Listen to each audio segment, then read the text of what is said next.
कर्म करे किस्मत बने, जीवन का यह मर्म, प्राणी तेरे हाथ में, तेरा अपना कर्म, तेरा अपना।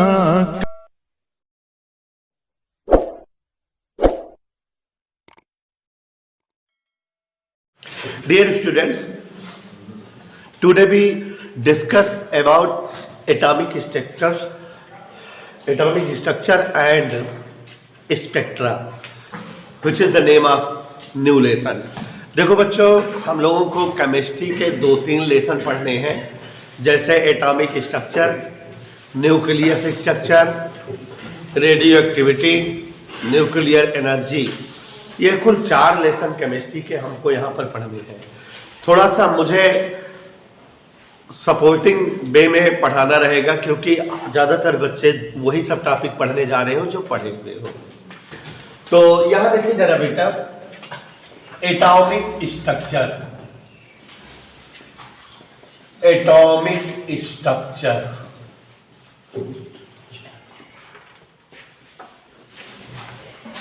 Atomic structure means what do you understand about structure of atom?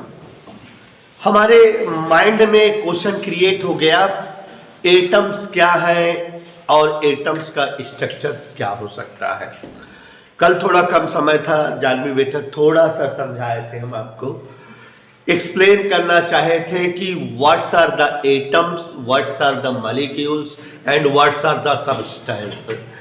सभी बच्चे जानते हो सबस्टेंस या material, what's are the substance या व्हाट्स आर द मटेरियल्स।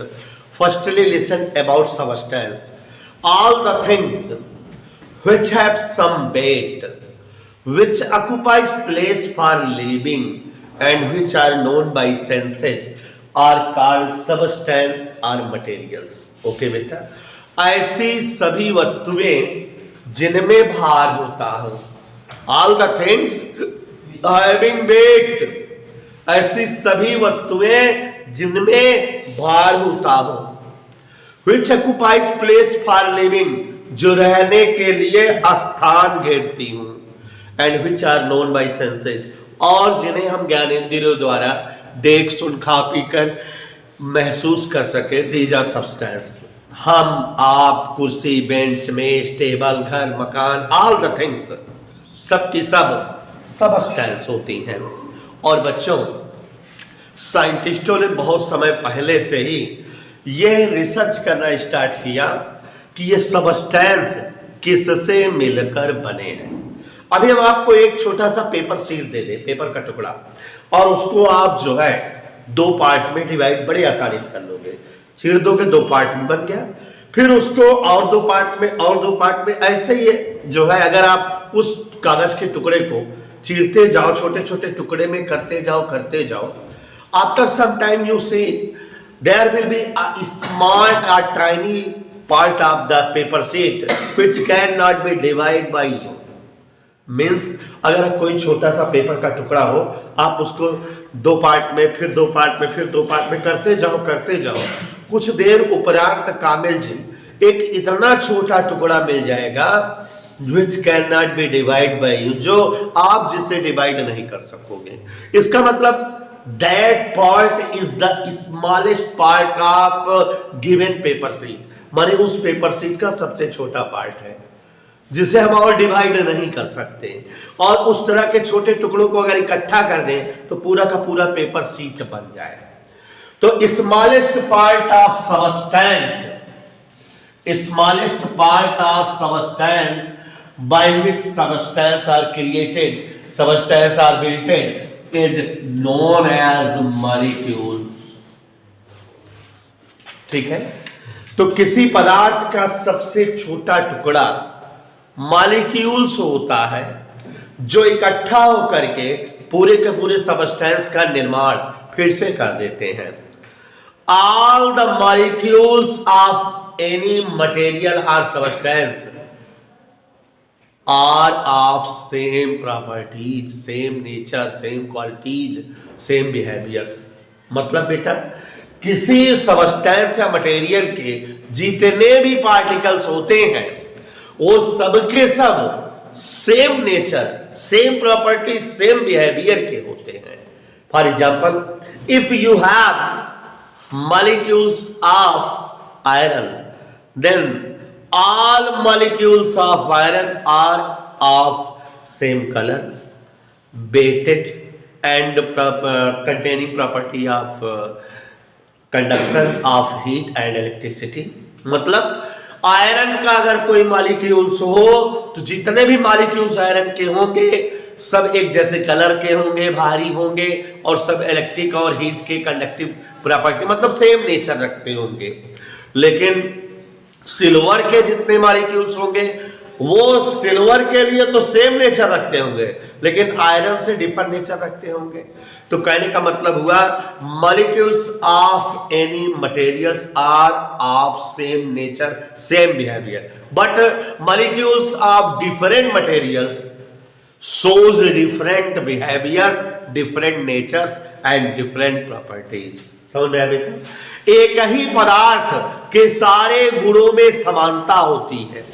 एक ही पदार्थ के सभी जो है मॉलिक्यूल्स समान गुण वाले, समान बिहेवियर वाले होते हैं।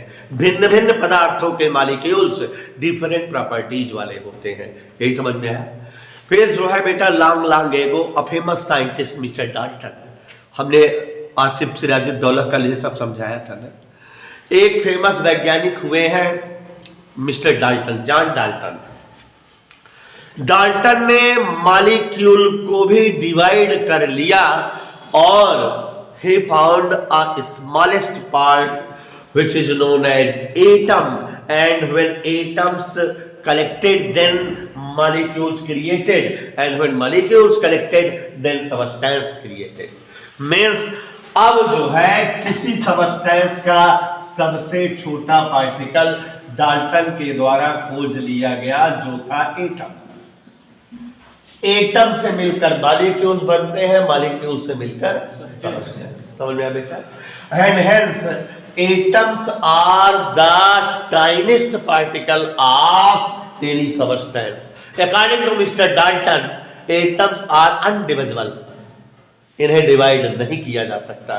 मिस्टर डाल्टन ने एटम के बारे में कई सारे टॉपिक्स बताए जिसे जो है एटॉमिक थ्योरी ऑफ डाल्टन कहा जाता है। ठीक है, क्या क्या बताए? एटम्स के बारे में इन्होंने बताया कि atoms are the smallest particle of any substance. किसी पदार्थ के सबसे छोटे कण होते हैं एटम। एटम से मिलकर मॉलिक्यूल बनता है और मॉलिक्यूल से मिलकर के सबस्टेंस बनता है। All the atoms are neutral in charge, ये उदासीन होते हैं, इन पर कोई आवेश नहीं होता। And all the atoms remain always in free state, ये हमेशा जो है स्वतंत्र अवस्था में रह पाते हैं। And atoms participate in chemical reactions, रासायनिक क्रियाओं में भाग लेते हैं when they are in ionic state, जब वो आयनिक हो जाते हैं। And according to mister Dalton atoms can not be divide, and according to mister Dalton atoms of any materials shows same property, same nature, same behaviour. ठीक है, and these are the atomic theory of mister Dalton. तो बात समझ में आई बेटा? Mister Dalton ने atoms के बारे में अपना लॉजिक फेंका।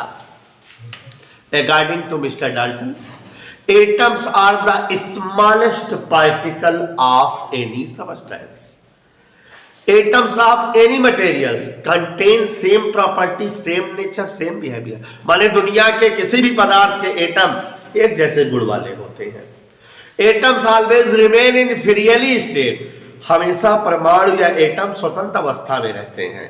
Atoms are in neutral state, atom हमेशा क्या होते हैं? उदासीन होते हैं। Atoms take part in chemical reactions in when they are in ionic state, जब वो आयनिक अवस्था में होते हैं तो रासायनिक क्रियाओं में हिस्सा लेते हैं। ओके बेटा, atoms can not be divide, atoms अविभाज्य होते हैं, इन्हें विभाजित नहीं किया जा सकता। It is the atomic theory of mister Dalton. समझ में आया बेटा? अब बहुत सारी खोजें होती रहे, बहुत सारे रिसर्च होते रहे, और अब हम बहुत सारे रिसर्च का डिस्क्रिप्शन आपको नहीं करना चाहते हैं। आप लोगों ने गोल्डस्टाइन का नाम सुना था, लॉर्ड रदरफोर्ड का नाम सुना हुआ है, और जे थॉमसन का, जेम्स चैडविक का नाम सुना हुआ है। आपको 3 विशेष साइंटिस्ट का नाम सुना हुआ है। Mister Rutherford invent about a famous particle electron,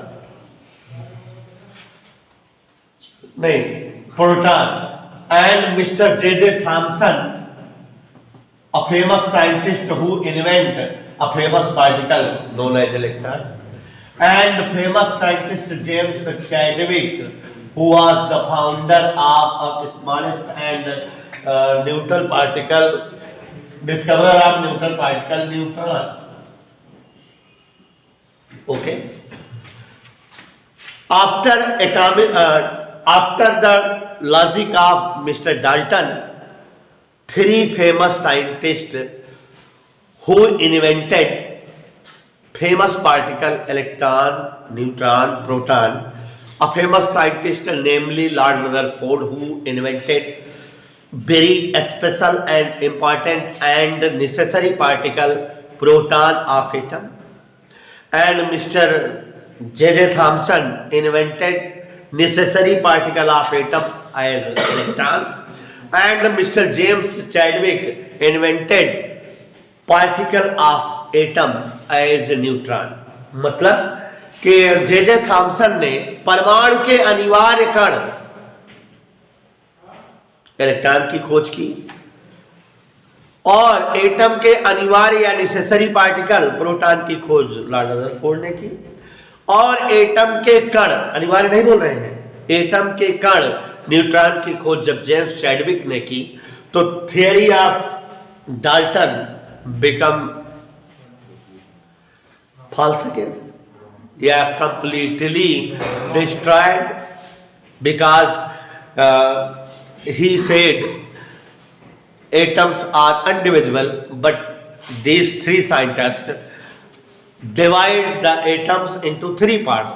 They discovered there are 3 particles of atom as electron, proton, neutron.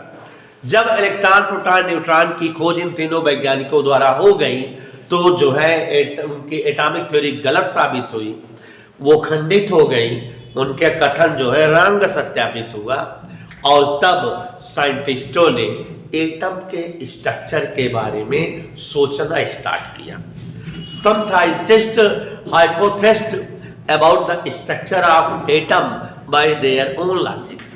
कुछ वैज्ञानिकों ने एटम के स्ट्रक्चर के लिए अपने लॉजिक से परिकल्पना की कि ऐसे होता है एटम, कुछ ने कहा ऐसे होता है, कुछ ने कहा ऐसे। तमाम साइंटिस्ट जो है अपने अपने हाइपोथेसिस एटम के स्ट्रक्चर के संदर्भ में दिए।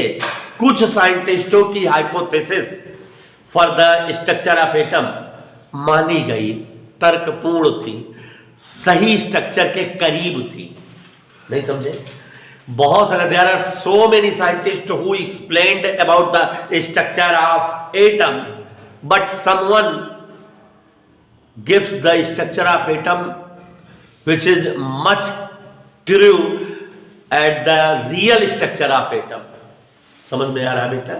बहुत सारे जो है विनय मिश्रा के बहुत सारे दोस्तों ने, जो कि वैज्ञानिक थे पुराने जमाने में, एटम के स्ट्रक्चर के बारे में अपने अपने मत प्रस्तुत किए, लेकिन उनमें से कुछ वैज्ञानिकों के जो परिकल्पनाएं थी एटम स्ट्रक्चर के संदर्भ में, वो थोड़ा सही थी, और उनको जो है हम लोग अक्सर नाम देते हैं। सत्यम कनौजिया के एक चाचा थे, उन्होंने बताया कि atoms are in the shape of watermelon. मैंने बताया कि एटम्स तरबूज की तरह होते हैं। जैसे तरबूज में जगह जगह बीज चुभे होते हैं, इधर उधर उनका कोई निश्चित जो है लॉजिक नहीं होता, similarly atoms are also in this type of shape, and electrons, protons and neutrons एकदम सीड की तरह वाटरमेलन के इधर उधर छुपे रहते हैं। This model is known as Thomson model.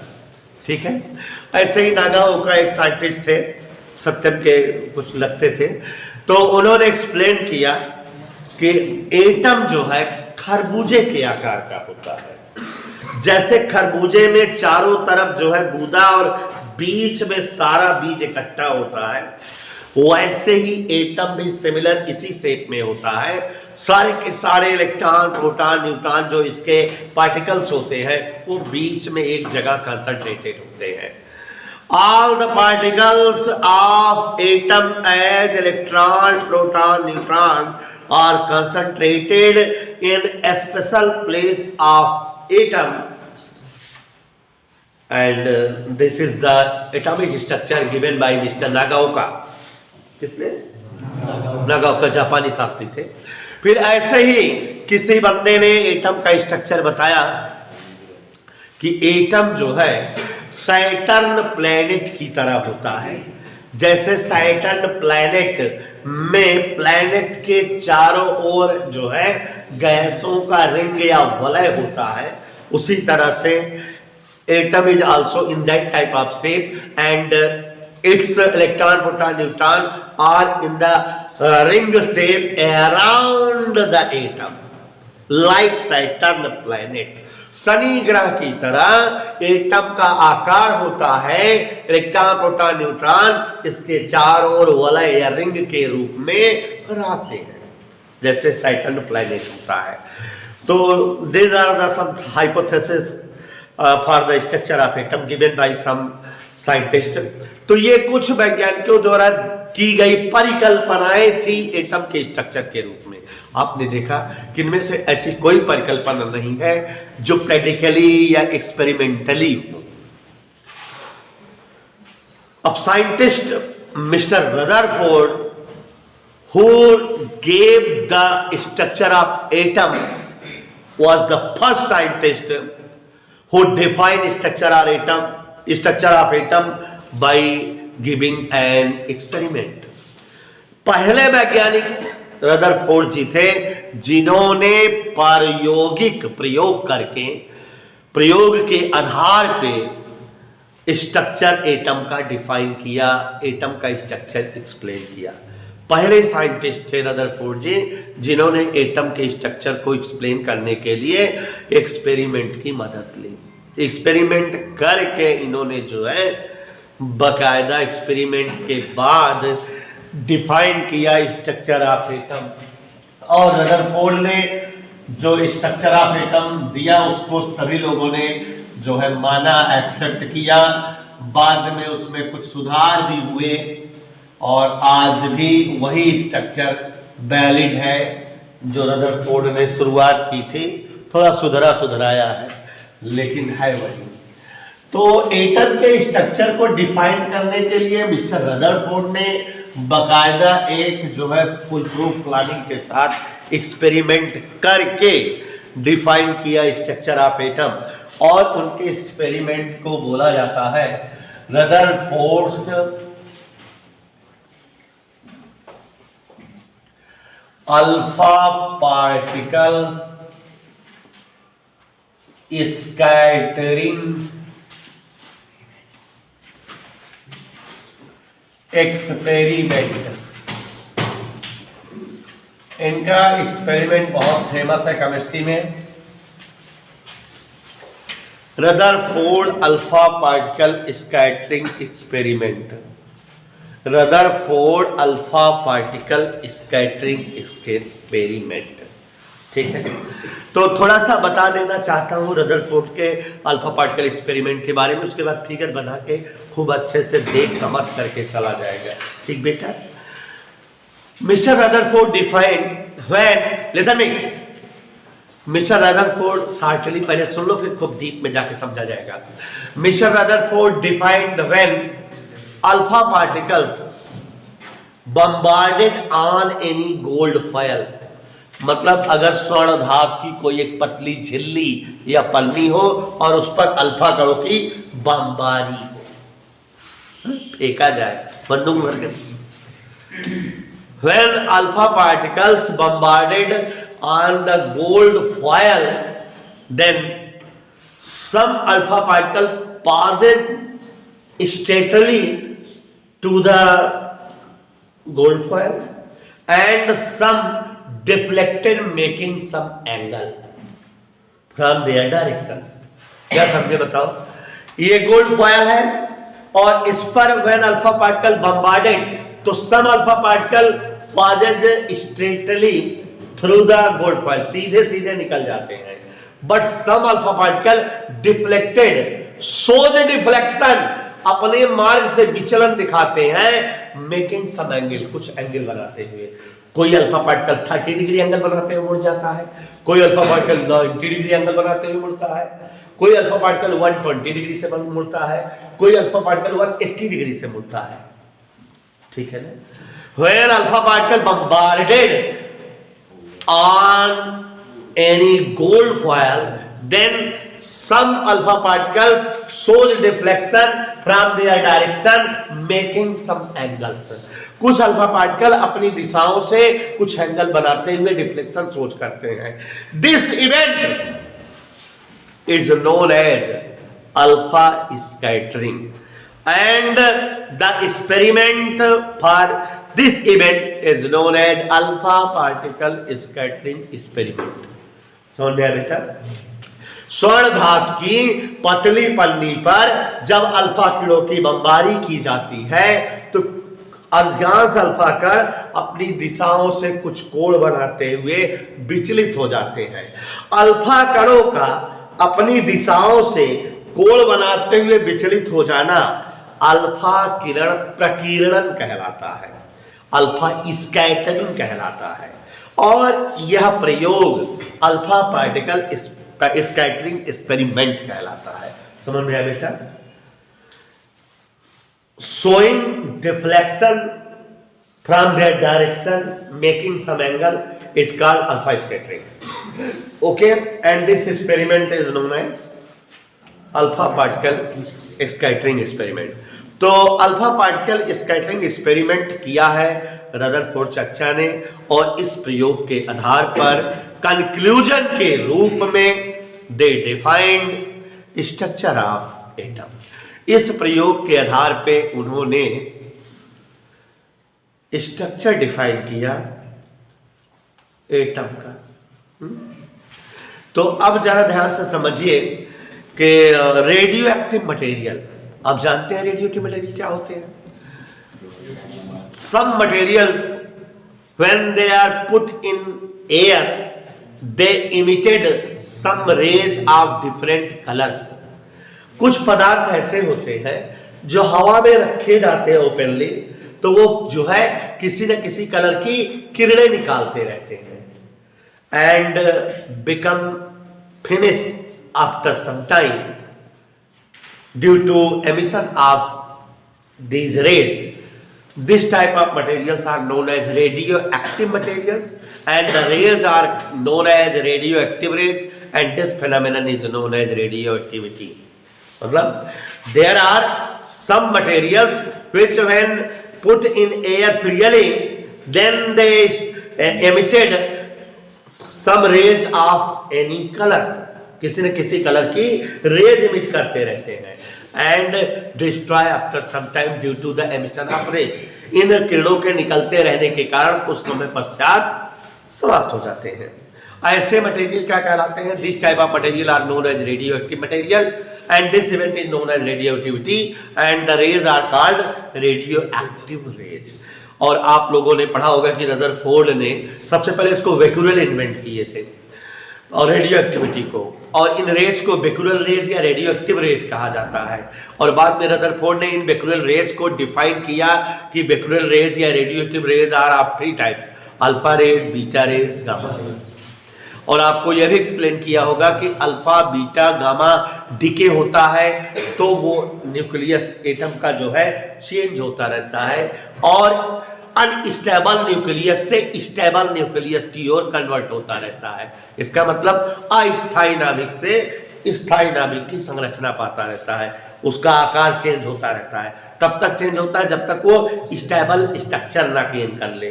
ठीक है ना बेटा, माने लेड बन जाए, लेड के ऊपर के जितने भी एलिमेंट्स हैं वो जो है अनस्टेबल स्ट्रक्चर के हैं, और लेड के बाद के जितने एटम क्या है स्टेबल स्ट्रक्चर के हैं।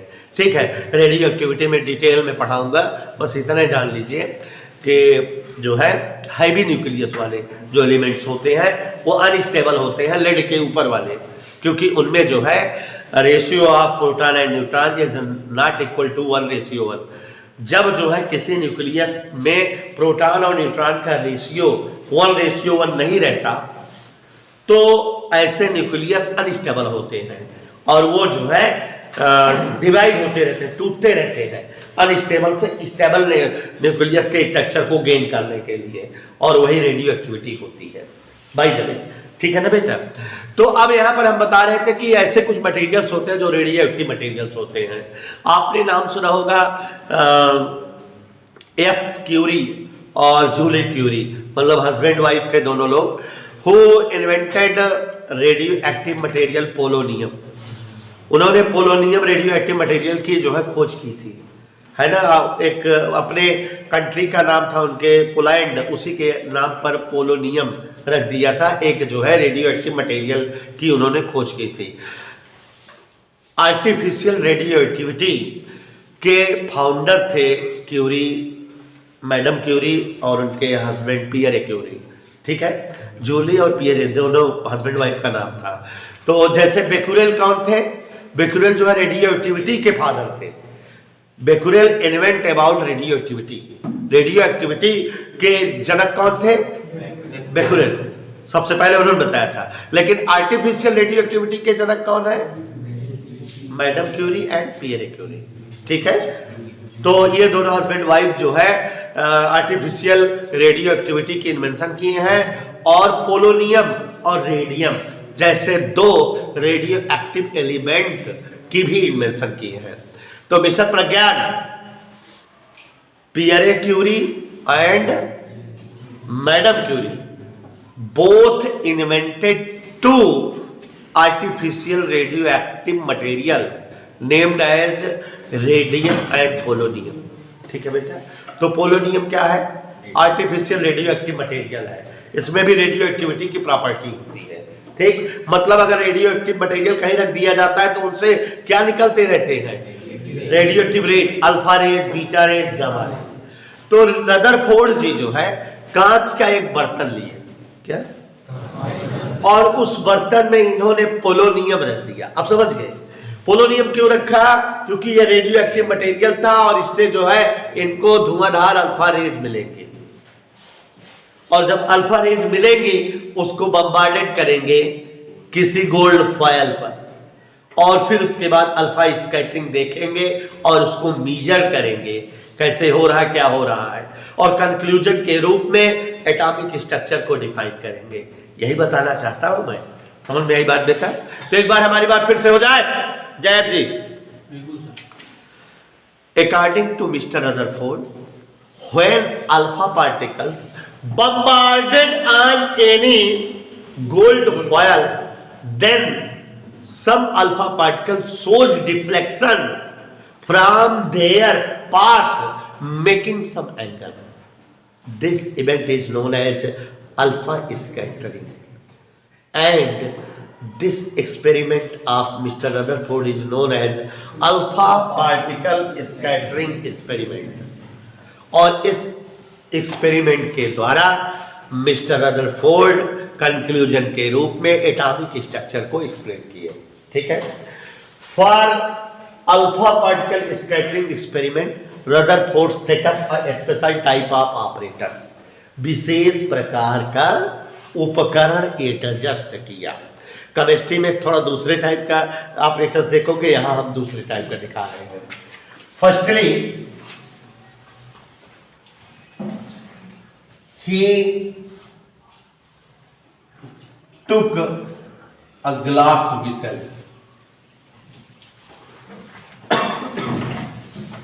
जानिए बेटा, Rutherford set up a special apparatus for his alpha scattering experiment. What is this beta? It is a glass whistle. ठीक है बेटा,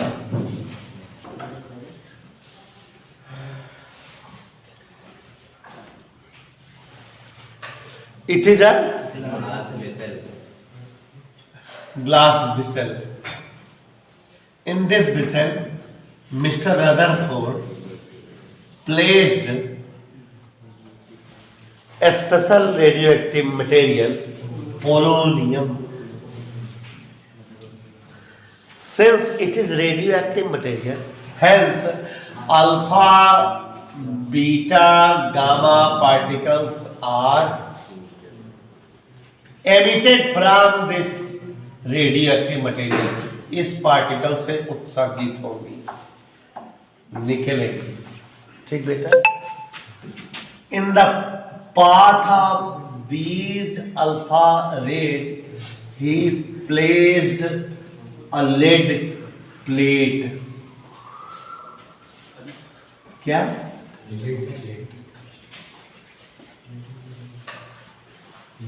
क्या क्या रख दिया कामिल? क्यों बेटा? Due to lead plate, these alpha rays become in beam shape। नहीं समझे? जैसे बेटा ये अल्फा रेज ऐसे निकलती, ऐसे निकलती ना, सभी डायरेक्शन में। यहां लेड जो है प्लेट रख दिया गया और उसके बीच में एक हल्का सा सुराख जगह दी गई। तो अब इस सुराख से होकर के जब अल्फा रेज निकलेंगी तो वो किस रूप में निकलेंगी? बीम के रूप में, सीधे। बीम समझते हो बेटा? बीम के रूप में निकलेंगी। Okay, and at some distance, Mr. Rutherford placed a gold foil.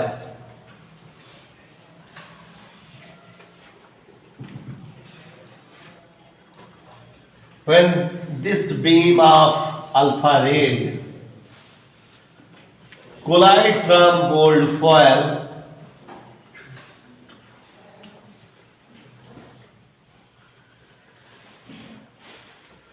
collide from gold foil, then it starts showing deflection through its path. And for detecting deflection of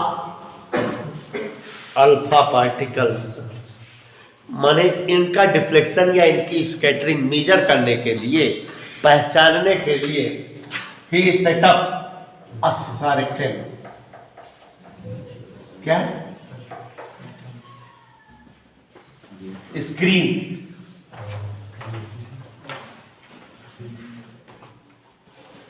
of any fluorescent material as zinc sulphide.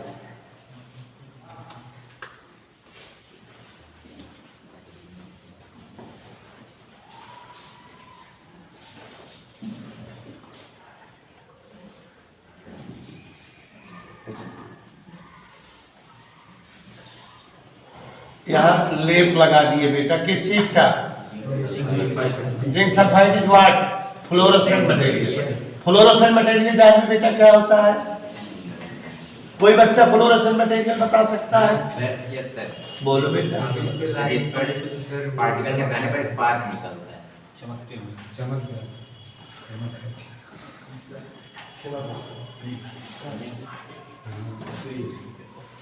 Zinc sulphide, fluorescent. Fluorescent, there are two type of material, प्रतिदीप्ति, स्फुरदीप्ति। जान लीजिए क्या होते हैं fluorescent.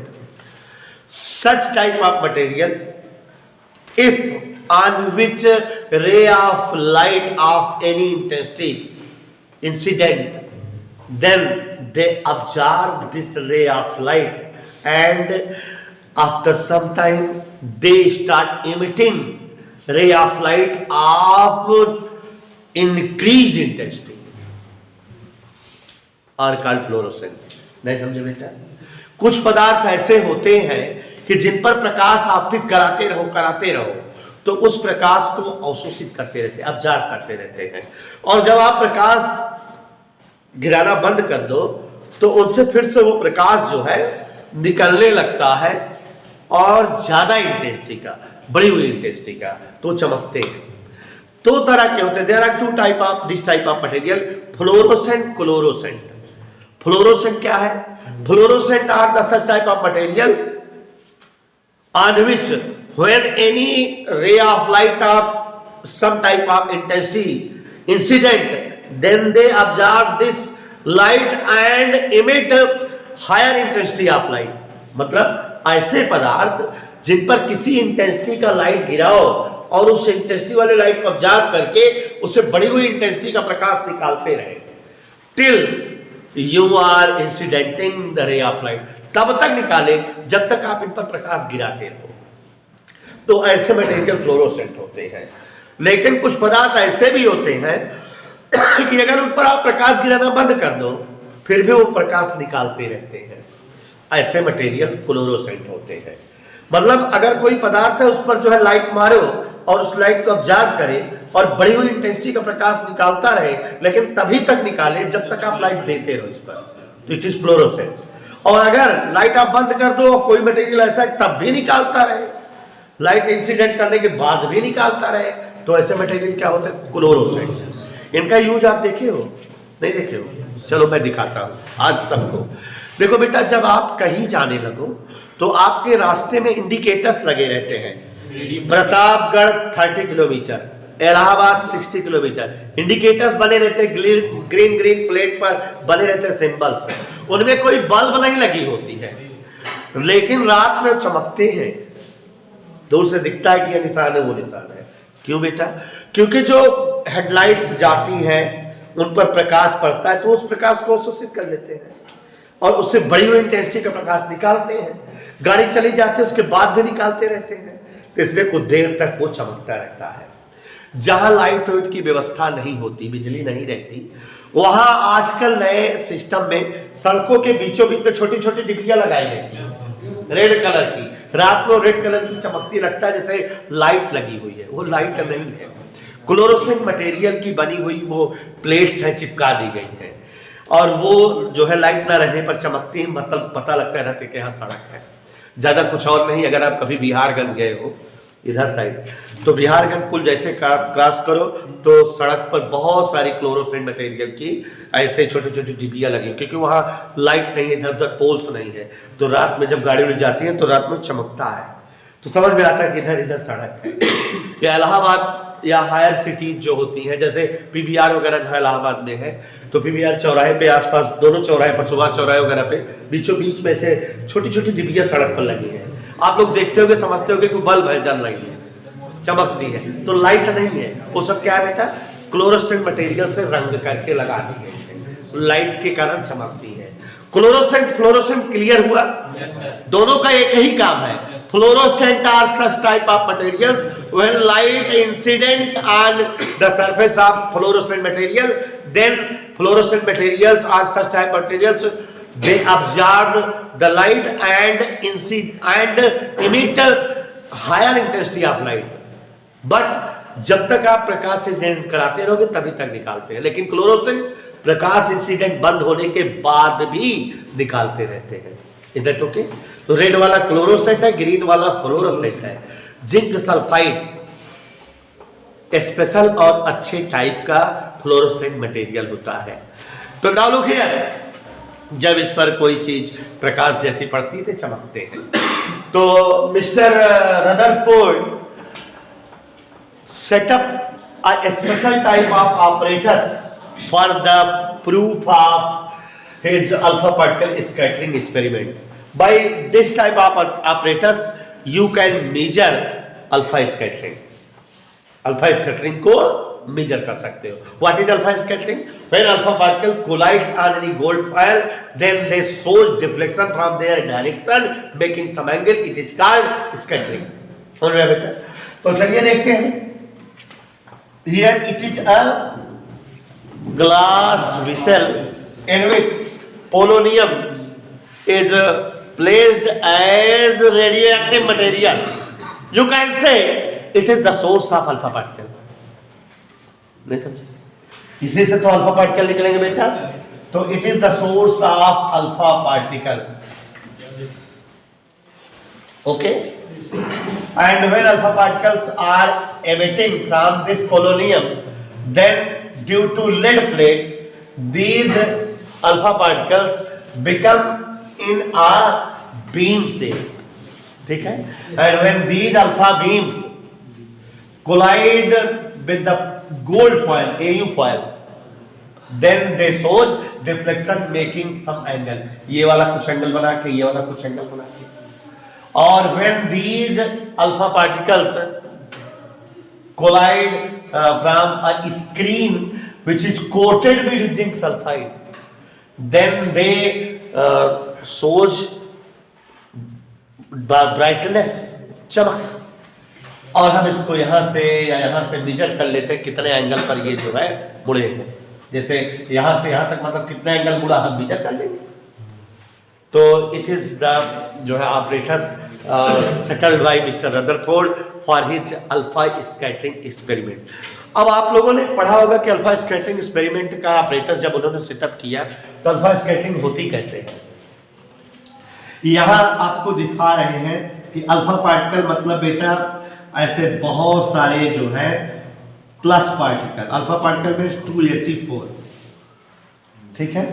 और mister Rutherford ने लगभग 30,000 से ज्यादा अल्फा पार्टिकल का बम्बार्डमेंट कराया.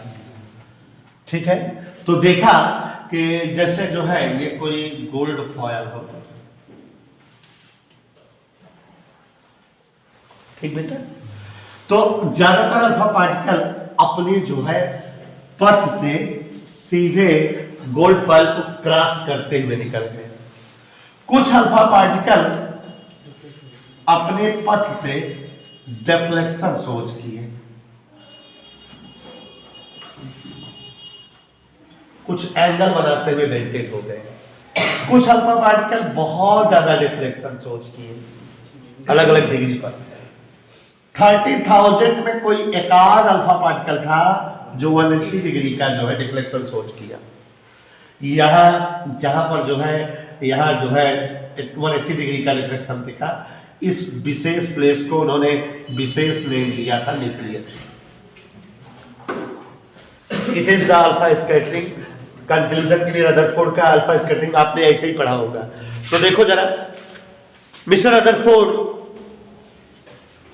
find out when alpha particles bombarded on any gold foil, then most of alpha particle passes through gold foil without showing any deflection.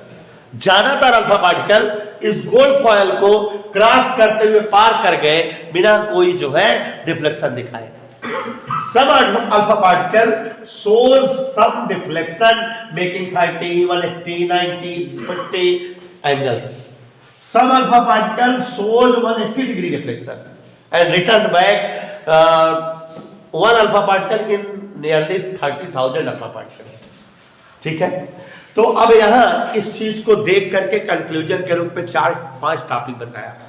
सबसे पहला टॉपिक अल्फा पार्टिकल के इस तरह का जो है जो सोज हो रहा है अल्फा स्कैटरिंग एक्सपेरिमेंट. उन्होंने बताया कि since most of alpha particles are crosses the gold foil without showing any reflection, बिना डिफ्लेक्शन दिखाए ज्यादातर अल्फा पार्टिकल आर पार निकल जा रहे हैं. इससे दो बात प्रूफ होती है. Mostly part of alpha particle is vacant और इज हॉलो. सॉरी, इसका मतलब गोल्ड फॉयल का ज्यादातर पार्ट जो है हॉलो है, वैकेंट है, तभी अल्फा पार्टिकल आसानी से उसको क्रॉस करके आर पार हो जा रहे हैं. हमने बताया कि ज्यादातर अल्फा पार्टिकल उसको सीधे सीधे क्रॉस कर गए गोल्ड फॉयल को. तो इससे दो बातें पता लगी. क्या क्या जान बेटा, most part of the atom या most part of the gold foil is only vacant, is only hollow, खोखला है ज्यादातर पोर्शन. इसी वजह से अल्फा पार्टिकल जो है आर पार निकल जा रहे हैं, उन पर कोई डिफ्लेक्शन या कोई जो है किसी फोर्स का इफेक्ट नहीं दिख रहा है. दूसरी बात क्या पता लगी इसी से, अल्फा पार्टिकल पॉजिटिव कर्स होते हैं और ये आर पार हो जा रहा है, मीन्स ये अट्रैक्टेड हो रहे हैं, और कोई भी पार्टिकल अट्रैक्टेड अपोजिट नेचर से होता है। इसका मतलब इन जगहों पर श्योरली कौन से पार्टिकल है, electron, negative particle of atom, इसी वजह से अट्रैक्टेड हो रहे हैं, आर पार जा रहे हैं। तो मतलब electrons means negative portion of atom are situated in these vacant place. समझ में आया बेटा? Some alpha particles shows deflection making some angle. It means ये alpha particle deflection दिखा रहे मतलब ये repel हो रहे हैं. It means they are repelled और positive particle always repelled by any other positive particle. Means at these places there will be positive portion of atom means proton which are showing repulsion, जिनकी वजह से alpha particle repulsion दिखा रहा है। 30,000 में कोई एक आध अल्फा पार्टिकल रिटर्न बैक हो रहा है, मतलब कुछ ही हिस्सा इस पूरे एटम का बहुत थोड़ा पार्ट पॉजिटिव नेचर का भी है और सॉलिड भी है, और उस पार्ट को रदरफोर्ड इन्वेंट किए कि वो पार्ट न्यूक्लियस है। न्यूक्लियस की खोज रदरफोर्ड किए थे। Since only one alpha particle in between 30,000 alpha particles or come back means it collide with any solid portion of atom and repel by a positive portion, and Rutherford concludes that the very small part of complete atom is positively charged and is contain neutron as solid material। मतलब बहुत थोड़ी जगह में positive portion होता है और वहीं पर जो है भारी पार्टिकल भी सिचुएटेड होते हैं, and this portion of atom is known nucleus bye mister Rutherford, and the nucleus is of radius 10 to the power minus 14 to 10 to the power minus 15 metre, जबकि हमारे एटम की radius 10 to the power minus 12 metre होती है। तो Rutherford ने बताया कि हमारा जो एटम होता है वो 10 की पावर माइनस 12 मीटर का होता है और न्यूक्लियस 10 की पावर माइनस 15 मीटर का होता है, मतलब पूरे एटम का 1,000वां हिस्सा होता है न्यूक्लियस। मींस न्यूक्लियस बहुत थोड़ी जगह पे होता है। ये कंक्लूजन थे, इतने कंक्लूजन आपने पढ़ा हुआ है। ये कंक्लूजन पढ़ा है कि अधिकांश अल्फा कण आर पार हो जा रहे हैं, इसका मतलब ज्यादातर पोर्शन वैकेंट का है और वहां नेगेटिव पार्टिकल मतलब इलेक्ट्रॉन सिचुएटेड है, ये भी आपने पढ़ा है। कुछ अल्फा पार्टिकल जो है रिपल्सन दिखा रहे हैं, रिफ्लेक्ट हो रहे हैं, मतलब यहाँ पर जो है पॉजिटिव पार्टिकल्स है और बहुत थोड़ी जगह में है, और जब जो है बहुत थोड़े हिस्से में ही अल्फा पार्टिकल रिटर्न बैक हो रहे हैं, सॉलिड और पॉजिटिव पोर्शन बहुत थोड़ा सा है और वो पूरे एटम का 1,000वां हिस्सा है और वो पोर्शन न्यूक्लियस है। ये चीजें आपने पढ़ा हुआ है। चौथी और पांचवी चीज जो आप केमिस्ट्री में नहीं पढ़े उसको मैं बता रहा हूं। By alpha scattering experiment of Rutherford there will be proof of Coulomb's law. इनके प्रयोग के द्वारा कूलम के नियम के जो है का प्रूफमेंट हुआ। कैसे? देखो, इन्होंने बताया कि alpha particle which are much apart from nucleus, जो न्यूक्लियस से बहुत दूर थे वो थोड़ा रिपल्सन दिखाएगा, और जो न्यूक्लियस के बहुत देखो नजदीक थे वो ज्यादा रिपल्सन दिखाएगा। नहीं समझे? ये वाला अल्फा पार्टिकल न्यूक्लियस के नजदीक है, ज्यादा रिपल्सन दिखा रहा है, डिफ्लेक्शन ज्यादा हो रहा है, नहीं, इसका मतलब इस पर फोर्स ज्यादा लग रहा है। और ये वाला अल्फा पार्टिकल दूर है तो थोड़ा रिपल्सन दिखा रहा है। इट मींस यहाँ न्यूक्लियस पॉजिटिव पार्टिकल है और अल्फा पार्टिकल भी पॉजिटिव है, दोनों के बीच फोर्स काम कर रहा है कूलम वाला, और अगर ये गैपिंग ज्यादा है तो फोर्स कम लग रहा है, देखो कम रिपेल हो रहा है, और ये गैपिंग कम है तो फोर्स ज्यादा लग रहा है। मींस ये प्रोपोर्शनल 1/r²। दो चार्ज पार्टिकल के बीच का फोर्स उनके बीच की गैपिंग के स्क्वायर के इनवर्सली प्रोपोर्शनल होता है। तो जब दूरी कम होती है दो चार्ज पार्टिकल के बीच तो उनके बीच रिपल्सन ज्यादा होता है। तो यहाँ न्यूक्लियस है और ये अल्फा पार्टिकल, दोनों के बीच दूरी कम है तो यहाँ रिपल्सन ज्यादा हो रहा है। और यहाँ अब बेटा ये अल्फा पार्टिकल और ये न्यूक्लियस दोनों दूर है तो कम रिपल्सन हो रहा है। तो किस नियम की प्रूफमेंट हुई बेटा? कूलम्स लॉ की। एक और बात बेटा कि ये जो अल्फा पार्टिकल्स ये स्कैटरिंग के द्वारा न्यूक्लियस देख रहे हो।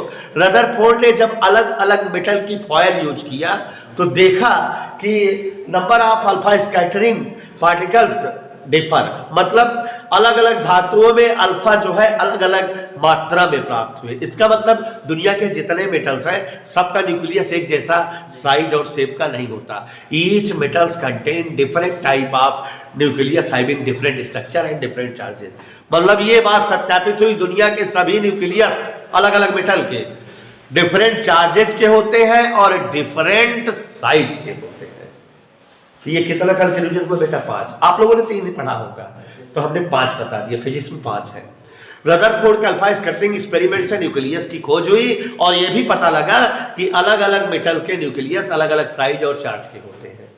ठीक बेटा, तो दिस इज द